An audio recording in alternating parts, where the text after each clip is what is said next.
people of attitude, brah.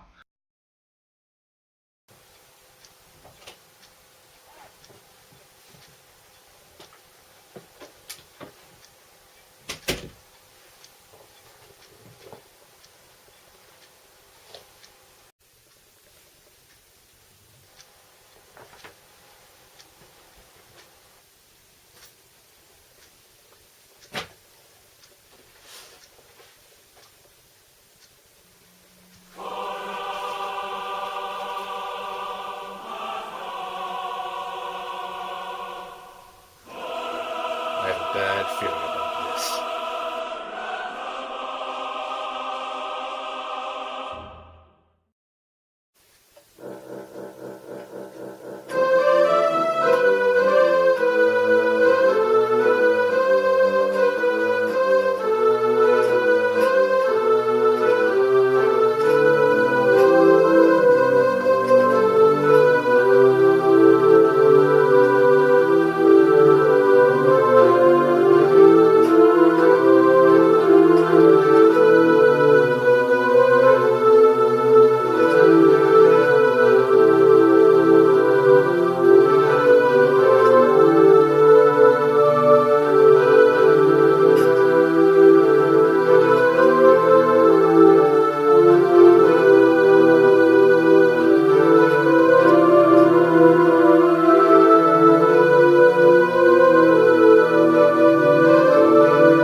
Hello, I'm the Awesome Corkid. I remember it because I'm that awesome. In 1977, a man called George Lucas made a movie called Star Wars, and it changed the way we look at sci-fi and movies in general.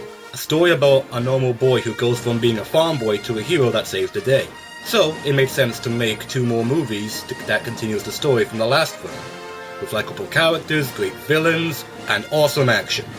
But, when it all ended, we all wanted another movie. But, in 1997, they re-released the Star Wars Special Edition.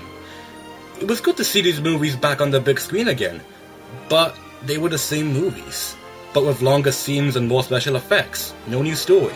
But in the same year, it was announced that we were gonna get a new Star Wars movie before the original trilogy. And you can bet people were so excited to see one of the greatest trilogies of all time return to the big screen, with new characters, new villains, new action, and of course, a new story. So, in 1999, Star Wars Episode 1, The Phantom Menace was released, and when people had seen it, they hated it. And even the hardcore Star Wars fans don't know what to think of it. So, what went wrong? Why do people not like it? Well, let's find out. This is Star Wars Episode 1, The Phantom Menace. So the movie starts in a Star Wars fashion, with awesome music. It basically says, we're back, bitches. Okay, so what's the story? Trade Federation, tax write-off,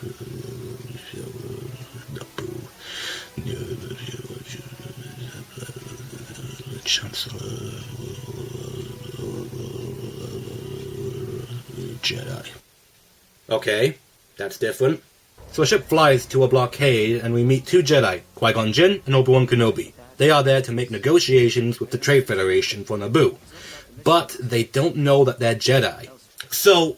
The ambassadors are Jedi Knights, I believe. Well, there goes that. They're here to force a settlement. Distract them. I will contact Lord Sidious. Are you brain dead? I'm not going in there with two Jedi. Send a droid. Oh my god, that is so offensive! What were you thinking?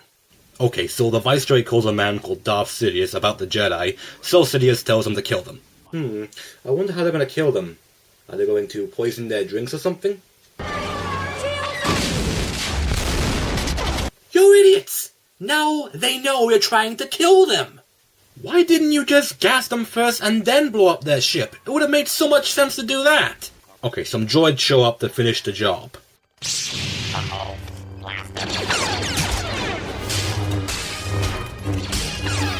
Yes! Yes! Yeah! So they try to get to the Viceroy, but more droids show up and they have to make a run for it. They make it into the hangar bay and sneak into a dropship to get to the planet and save the Queen. So the Trade Federation cuts all communications to the planet. Lost all communications. And where are the Chancellor's ambassadors? This is a dangerous situation, Your Highness. Our security volunteers will be no match against the battle-hardened Federation army. I will not condone a course of action that will lead us to war. What the hell are you wearing, woman? I mean, yeah, the outfits in Star Wars are not normal, but at least they can be taken seriously. But this? I guess she gets her outfit from the Darth Maul. No, don't do that. So they make it down to the planet, but the droids start tearing down the forest. And then we meet one of the most annoying characters of all time. Jar Jar Binks. No, don't save him. Let him die.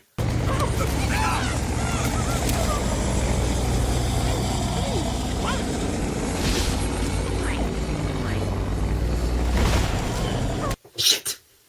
Okay, you're safe. Now go away. No, Mr. Stay. No, seriously, go away. No, Mr. Stay. We're stuck with you now, aren't we? Uh-huh. Great. So Obi-Wan shows up, and Qui-Gon saves Jar Jar again. Really? It's been a couple of seconds and he has to be saved again? Even Princess Peach doesn't get as much trouble as you do. So Jar Jar tells him about Gungan City. So they go there. I have to say, the reveal of the city is cool. The way it looks is amazing and the music that goes with it is just great. So they arrive at the city and Jar Jar gets arrested. Good. They talk to the leader to try and get his help, but he says no. But on the plus side, he does give them transport to get where they have to go, but they have to go through... the planet core. Yeah, the other side of the planet. You guys fail at this. In fact, come to think of it, why is the Viceroy sending droids to the other side of the planet? The Queen has no rule over there as far as I can tell. And the most smart thing for our heroes to do is, well, go with the Viceroy. Sneak on board his ship, then when he's finally captured the Queen, you can not only save the Queen, but also stop Viceroy and capture him. Now why didn't you just do that? But no, you go on a dropship that takes you to the other side of the planet. Now I know that they didn't know where the ship was going to land. They kind of hoped it would land somewhere near the palace, or at least a few miles away, but not the other side of the planet. I can't blame him for that, but come on, Lucas, come on. I know, come on. You, sir, haven't a live play with this and hissen? Uh-huh. No, keep him. We don't want him. We need a navigator to get us through the planet's core. This Gungan may be of help. I'd rather die than let him come with us. Okay, so they bring Jar Jar to navigate, and we find out why he got kicked out of Gungan City. Why were you banished, Jar Jar? It's a long tale, but a small part of it would be Miss, clumsy. But it looks like something is really hungry under the sea.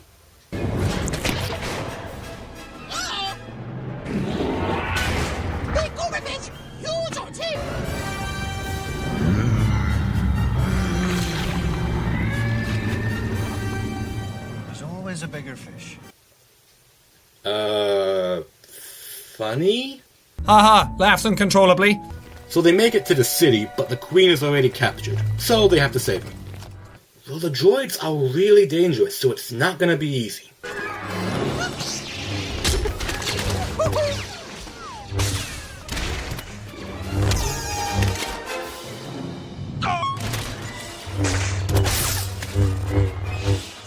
Oh no, that was easy. Guys suck. So they save the queen and head to the hangar and escape. But they run into the blockade on one side of the planet. The only side of the planet. You can see in the background there's no other command ships there, so why don't they go the other way? Ah, you sons of bitches! What the hell? Oh, shit! The shield generator gets damaged, so R2 units have to go out and make repairs.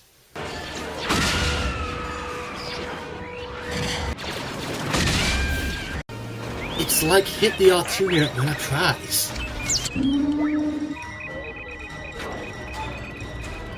Power's back!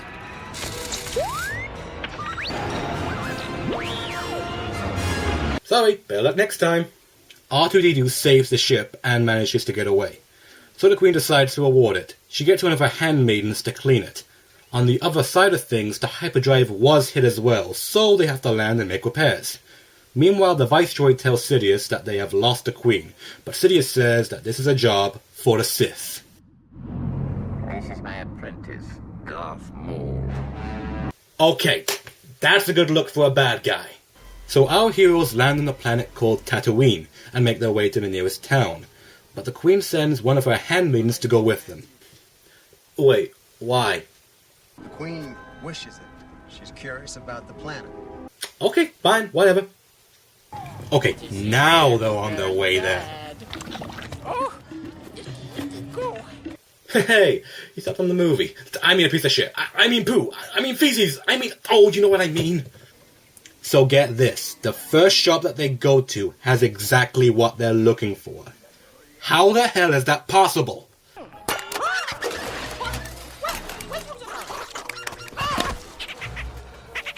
God, I hope you die. Are you an angel? What? An angel. I heard the deep space pilots talk about them. They're the most beautiful creatures in the universe. They live on the moons of Viego, I think. Who would say that in real life?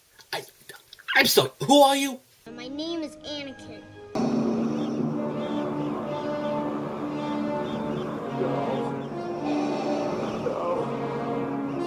That's not true. That's impossible.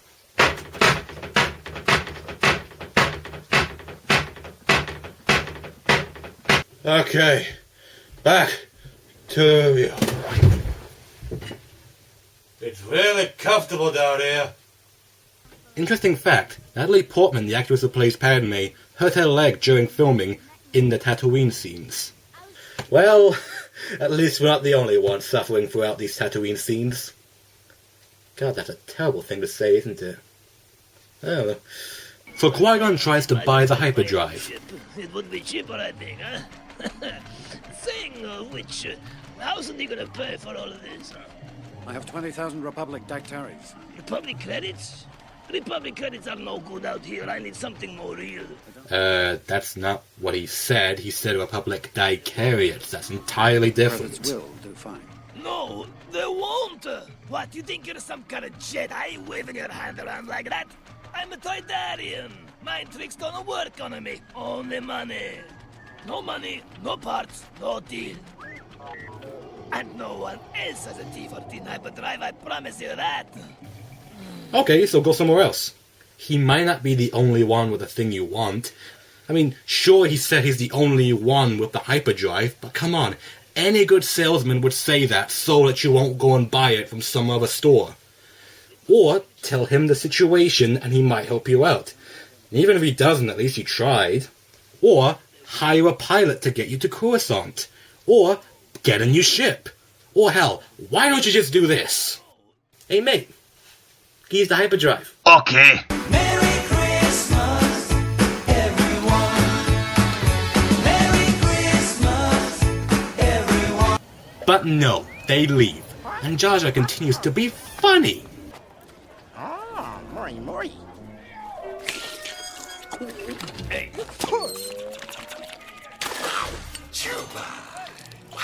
Oops.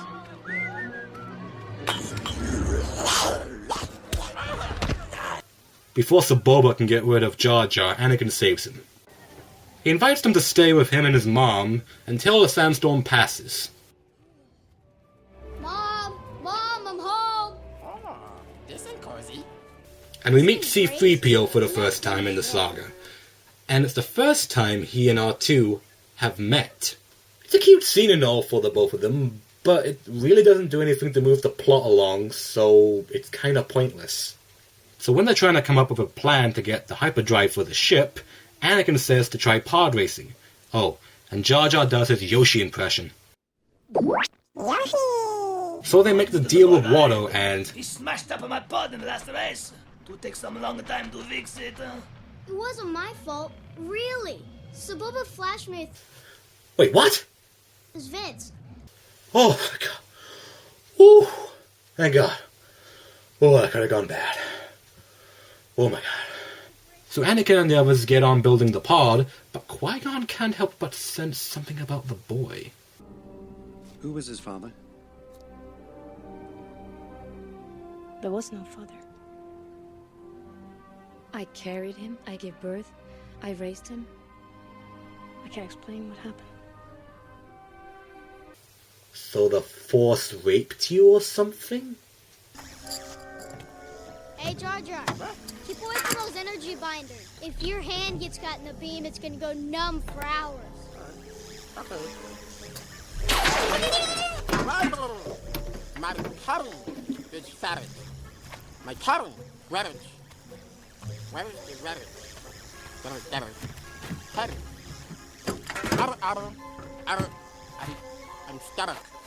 You don't even know if this thing's gonna run. It will. I think it's time we found out. Here, use this power charge. Yes, sir. Come on, kids. Let's move away. Okay, that didn't happen, but the pod is working. Later that night, Qui-Gon takes some of Anakin's blood for Obi-Wan to look at. I need a midichlorian count. The reading's off the chart. Over 20,000. Even Master Yoda doesn't have a midichlorian count that high. No Jedi has. The next day, Qui-Gon and Watto make another deal for Anakin's freedom or his mom. We'll let the fate decide, huh? I just happen to have a chance cube here. Blue, it's the boy. Red, his mother.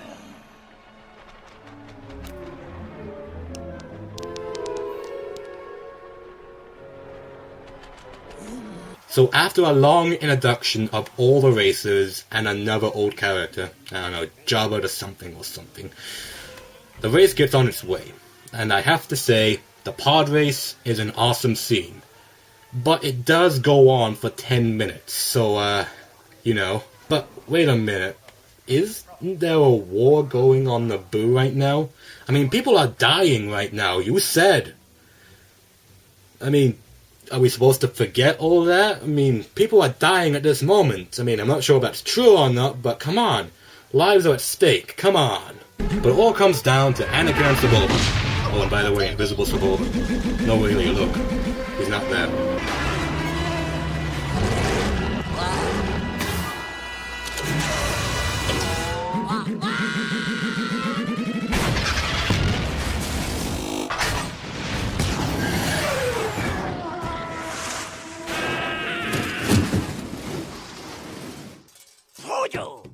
You think that's bad? Just listen to what he said in English. Where Anakin wins the race and Qui-Gon gets the hyperdrive and frees Anakin. But he can't free his mom, so Anakin has to go on without his mom. Truth be told, it is a good scene with Anakin saying goodbye to his mom. It's just good acting in the scene. see each other again. I will come back and free you, Mom. I promise.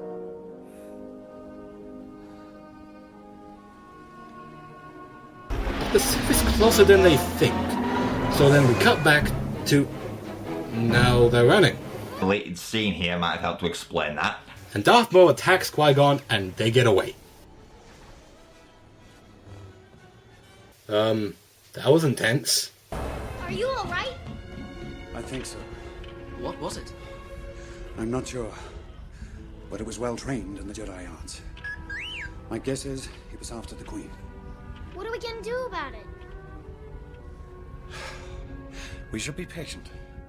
Anakin Skywalker, meet Obi-Wan Kenobi. Hi. You're a Jedi too? Pleased to meet you. I look forward to killing you in 4 movies' time. Okay, now we're back on track. So Padme and Anakin have a cute scene together, you know, because it's the only cute scene they have together. So they make it to Coruscant and meet up with Senator Palpatine and Chancellor Valoran. Welcome, Your Highness. You will bow down before me! Both you, and then one day, your heirs! And now we take part in the slowest part in the movie. And in my opinion, they're not bad scenes. I can still watch it. So with Qui-Gon and Obi-Wan, they are talking to the Jedi Council about the Sith that attacked Qui-Gon. And Qui-Gon then tells them about Anakin. Meanwhile, at the Galactic Senate, the Queen is trying to get the Senate to help her save her world. But the Chancellor wants proof. Well, we did have 2 Jedi down there seeing what's going on in the Boo, so all they have to do is... They don't do that. No, instead she just says this. I move for a vote of no confidence in Chancellor Valoran's leadership. So wait! E.T.? E.T.'s in the same universe as Star Wars? What? This brings up so many questions. Does that mean Star Wars takes place in the past and E.T. takes place in the future? I need answers, damn it! Okay, sorry. So anyway, Anakin is being tested by the Jedi Council, and then Yoda... Ah! What the hell is that thing there? Kill it with fire before it lays eggs! It looks like a scrotum with cotton wool on top. I mean, look at Empire Strikes Back! He looked way better in that.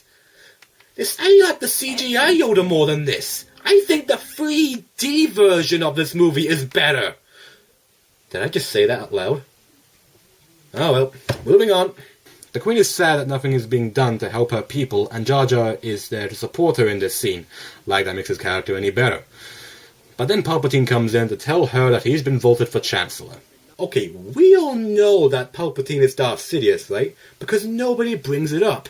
Not because he's played by the same actor in Return of the Jedi, not because he keeps on manipulating people every chance he gets, not because he keeps on using the same voice and you can kind of see his face under the hood. You know, right? You know, right? Right? But if his plan is to be Chancellor by getting the Queen to a vote of no confidence, then why does he want her to sign a treaty if he wants to be Chancellor? It just makes no sense. Okay, she decides to go back to Naboo to take back the planet. Of course he tries to stop her. Please, Your Majesty, stay here, where it's safe. Back with the Jedi, they say no for Anakin to be a Jedi, but Qui-Gon says he'll train him. But what about Obi-Wan? Well, I want this one, so piss off. Okay, he doesn't say that. He says that he's ready for the trials. The Senate is voting for a new Supreme Chancellor, and Queen Amidala is returning home, which will put pressure on the Federation and could widen the confrontation. And draw out the Queen's attacker. Go with the Queen to Naboo and discover the identity of this Dark Warrior. This is the clue we need to unravel the mystery of the Sith. Wait, you said... We will use all our resources to unravel this mystery. We will discover the identity of your attacker. And now you're saying... Go with the Queen to Naboo and discover the identity of this Dark Warrior. Well, I mean, did you try to find out who the Sith is? No. Why not? The code forbids it. Okay, fine. May the Force be with you. Yeah, same to you. So we go back to the ship where Anakin asks, what is the Force? Midichlorians are a microscopic life form that resides within all living cells. They live inside me. Inside yourselves, yes. And we are symbionts with them. Symbionts? Life forms living together for mutual advantage. Without the midichlorians, life could not exist, and we would have no knowledge of the Force. They continually speak to us, telling us the will of the Force. When you learn to quiet your mind, you'll hear them speaking to you. Wait, I thought the Force was like... The Force is what gives the Jedi his power. It's an energy field created by all living things. It surrounds us, it penetrates us, it binds the galaxy together. And now you're saying... Midichlorians are a microscopic life form that resides within all living cells. They live inside me. Inside yourselves, yes. And we are symbionts with them. Symbionts? Life forms living together for mutual advantage. Without the midichlorians, life could not exist, and we would have no knowledge of the Force. They continually speak to us, telling us the will of the Force. Okay, 1, Lucas forgot what he wrote in the first movie. 2, he didn't like what he wrote in the first movie. Or 3, he had too much qui-gon Jinn. No, do that. Meanwhile, back on Naboo, the Trade Federation are looking for the Gungan city. Back with our heroes...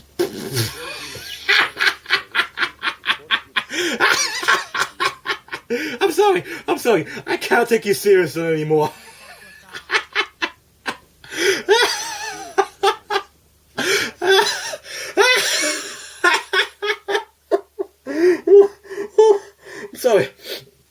I'm sorry.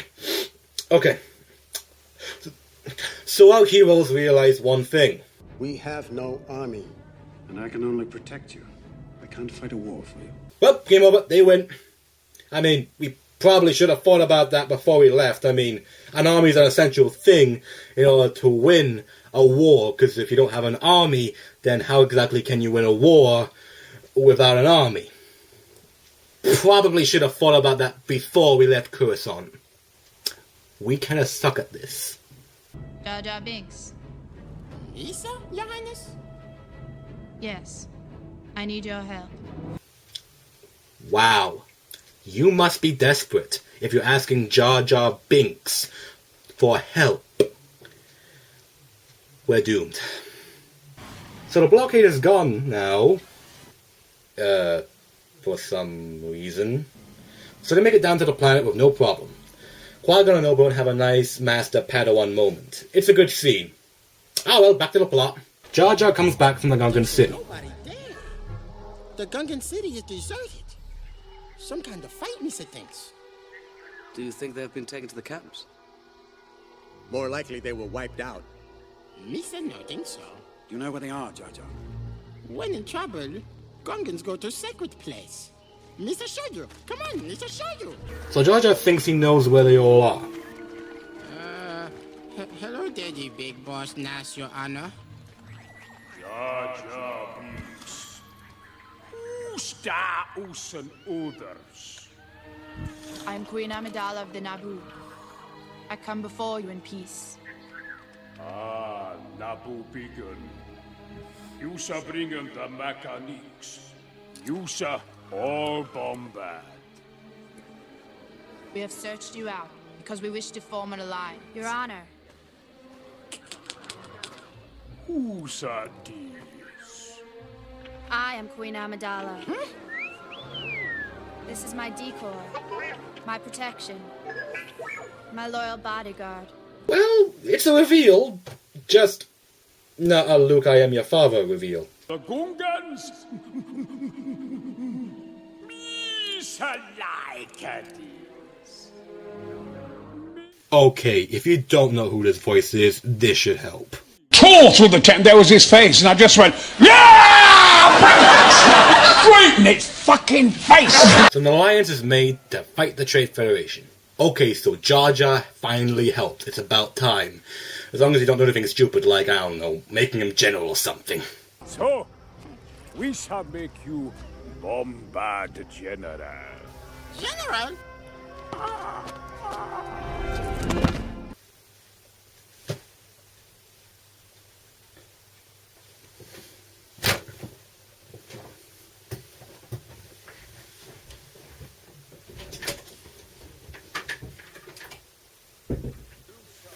why?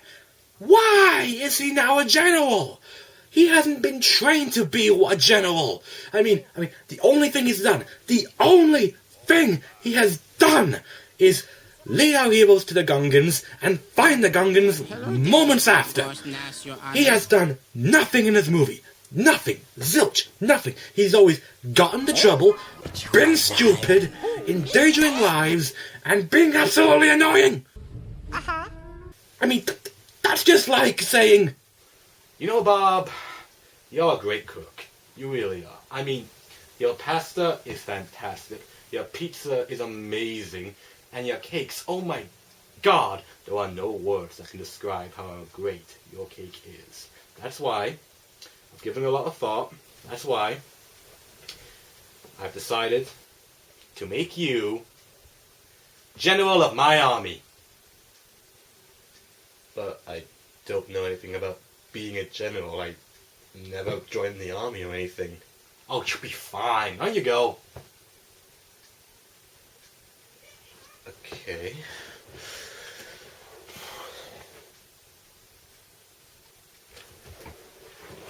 Well, me, sir.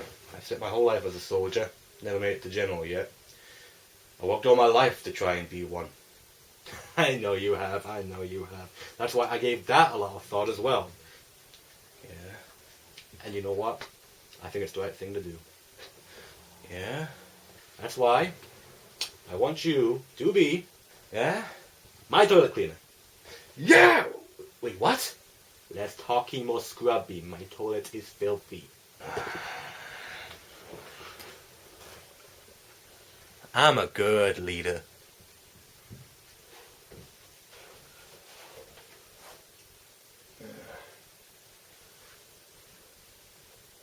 Fuck this.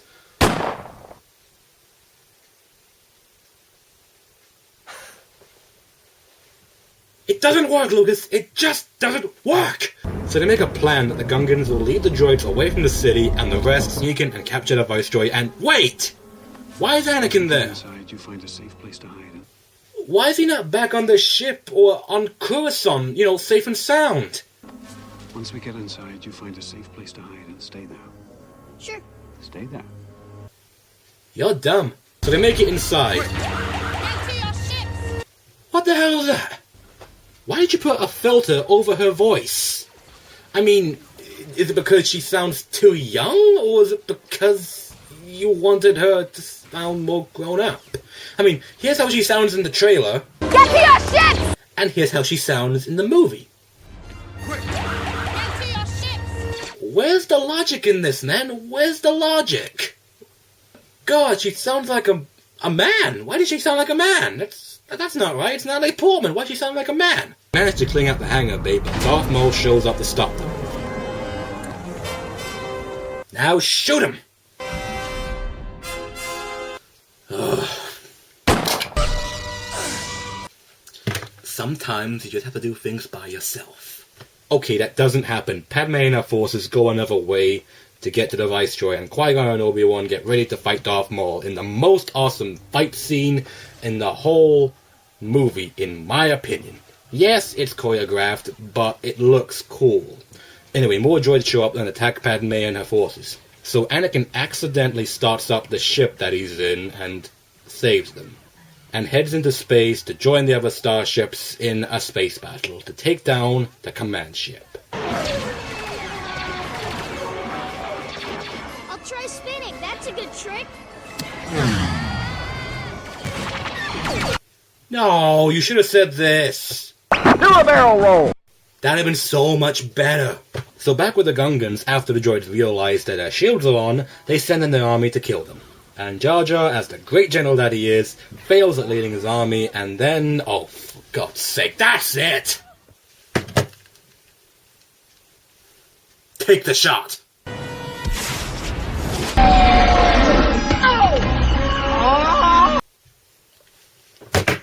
Killing him would be too easy. We want him to suffer! So back with the lightsaber duel, Obi-Wan gets separated from Qui-Gon, so he has to keep fighting Darth Maul on his own, and... Oh. Okay, we've gone to another scene. So Padme and her forces fight their way through the droids to get to the Viceroy, and Okay, they did it again. They've cut to another scene. So Anakin gets hit and flies into the command ship and loses power in his ship. It looks like he's in big trouble.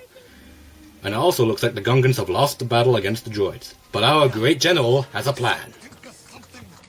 Hands up. Might give up. Might give up. I'm so glad we put him in charge of our army. I really am. Hey, I thought Sidious said... Wipe them out. All of them. Then why are you taking prisoners?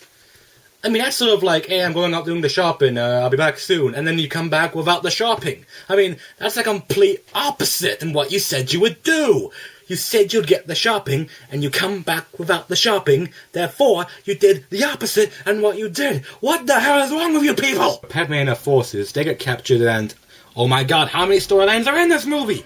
I mean, first Star Wars had only one storyline. Boy saves princess, boy destroys Death Star, the end. There wasn't more than one storyline going on at the same time. So Obi-Wan makes it back up to Qui-Gon, but the shield comes back on.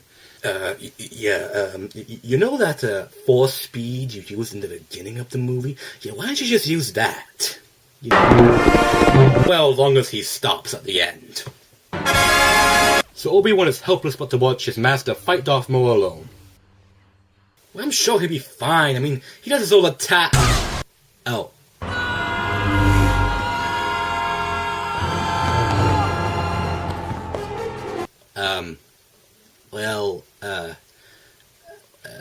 I guess we know how he became Yoda's apprentice. I guess that's sort of explained now. I guess. So Padme is taken to the Viceroy to sign the treaty, but luckily for them, the not Queen saves them, so the Viceroy is captured. Back with Anakin, the power returns to his spaceship, and he accidentally blows up the command ship. We're losing power. There seems to be a problem with the main reactor. Impossible. Nothing can get through our shield. Worst lip movement ever. So he manages to escape when all the droids shut down because their budget is low or something, and win the battle.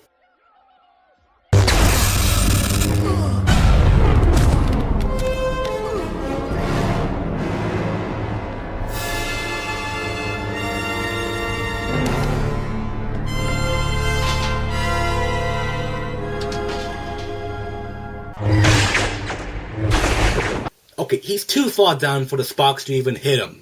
Why don't you just use the Force to push him down?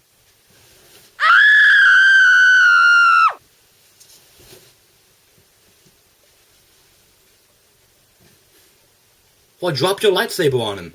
Suck it! But no, Obi-Wan uses the Force and grabs Qui-Gon's lightsaber, and makes Darth Maul half the Zabrak he used to be. No.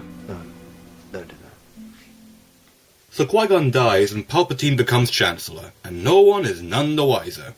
So Obi-Wan asks Yoda if he can train Anakin because... his master told him to, and not because he wants to. Yeah, that's it. But agree with your taking this boy as your Padawan learner? I do not. Oh, okay, fine. Agree with you, the Council does. Your apprentice, Skywalker, will be... Wait, what? You just said no, and now you're saying yes? That doesn't make any sense. Oh, forget it. So we see Qui-Gon's funeral, and everyone is sad. No, surely Jar Jar should be sticking his tongue out in this scene, or say an unfunny joke. That's what's missing in this scene. Subtle. So the next day, they all celebrate.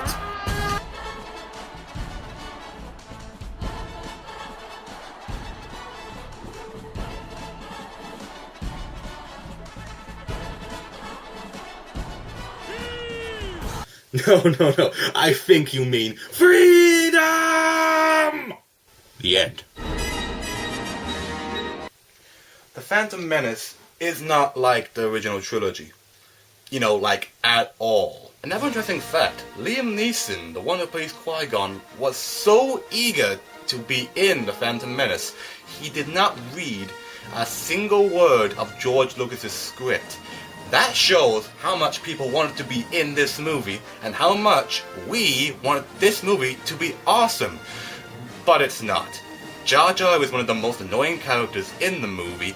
Anakin doesn't really do anything to move the plot along. There's too much CGI in the movie. And Darth Maul, as cool as he looks, he only has 2 or 3 lines in the entire movie and mostly just stands around and does nothing. And kind of comes around as an inconvenience for our heroes. And let's face it, the only reason he's in this movie is an excuse so we can have a lightsaber duel.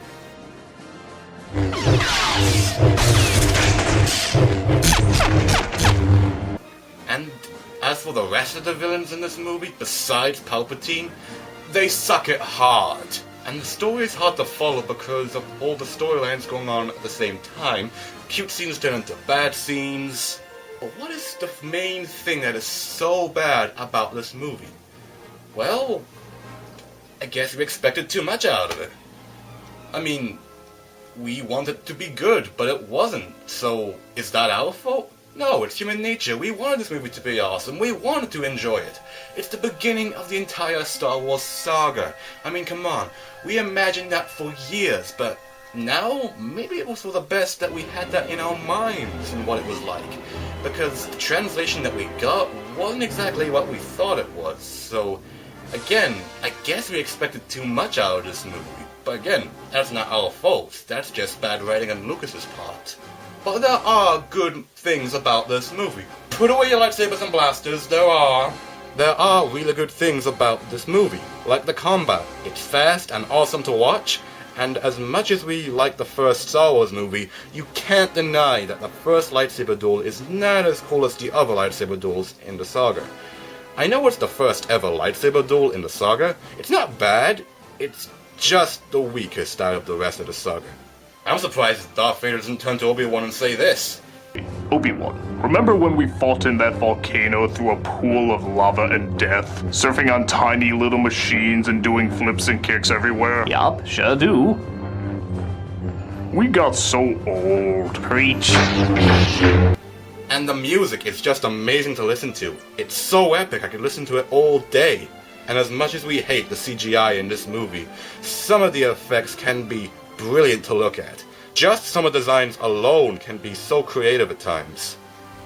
I mean, come on. You can't tell me that I'm the only one that liked the reveal of the Gungan City. Just look at it.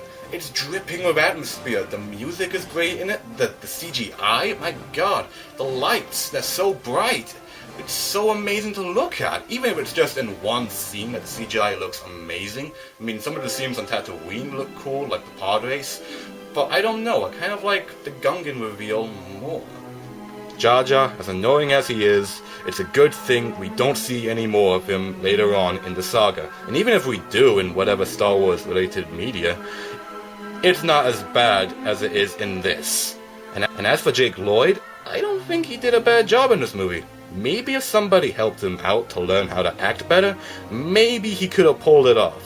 But to think about it, could anyone have done a better job?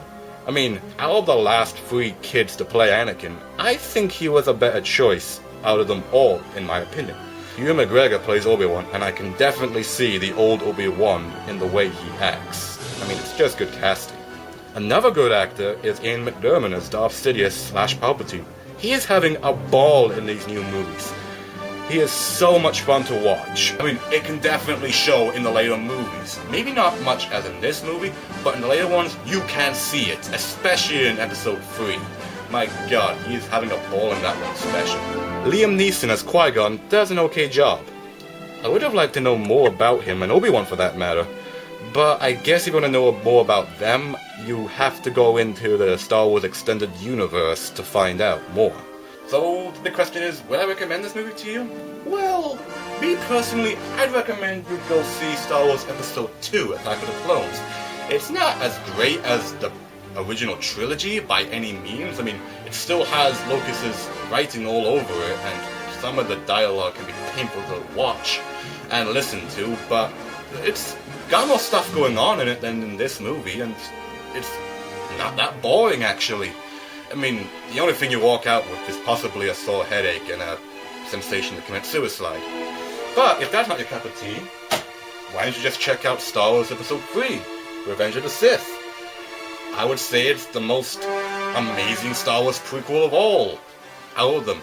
You know, because it has more action in it, the dialogue is sort of toned down a bit, and you can see so much awesome scenes in this movie. Like the final lightsaber duel between Obi-Wan and Anakin, that's amazing to look at.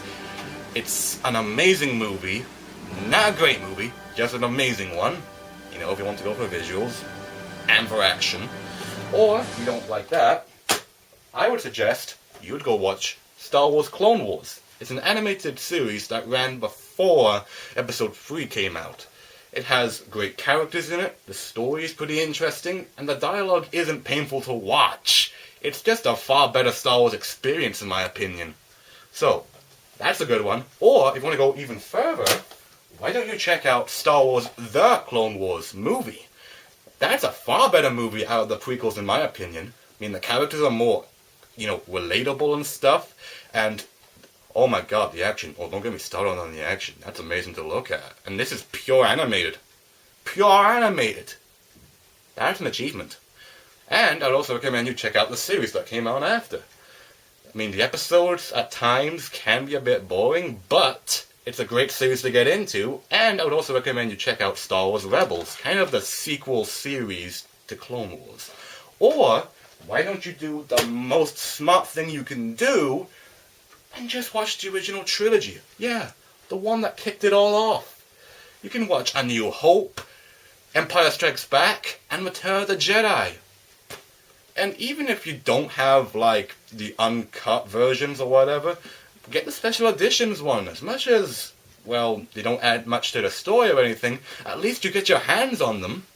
Or hell, pick it up on Blu-ray. Yeah, it's totally edited and all that, but hey, it's good to have the original trilogy in your collection either way. But as for Episode 1, I would only recommend it if you're a hardcore Star Wars fan and you have to have all the movies, and also just to get all the story. But otherwise, I wouldn't recommend it at all. I would give it a big pass, because it really doesn't do anything to continue the rest of the saga at all, so forget that. Or hell, why don't you check out the new Star Wars movie that's coming out? Well, coming out pretty soon, actually. Even if it's not as great as the original trilogy, it has to be way better than the one we got in 1999. And with it right around the corner, I have high hopes for it. The movie in the whole is a good try on Lucas's part. The work he and his team did shows me they did all they could. Maybe they tried too hard to be funny and maybe made too many storylines. It's not the worst movie of all time, it's just the worst Star Wars movie of all time. So, that's all I have to say on Episode 1. I'm the Awesome Cool Kid. I remember it because I'm that awesome.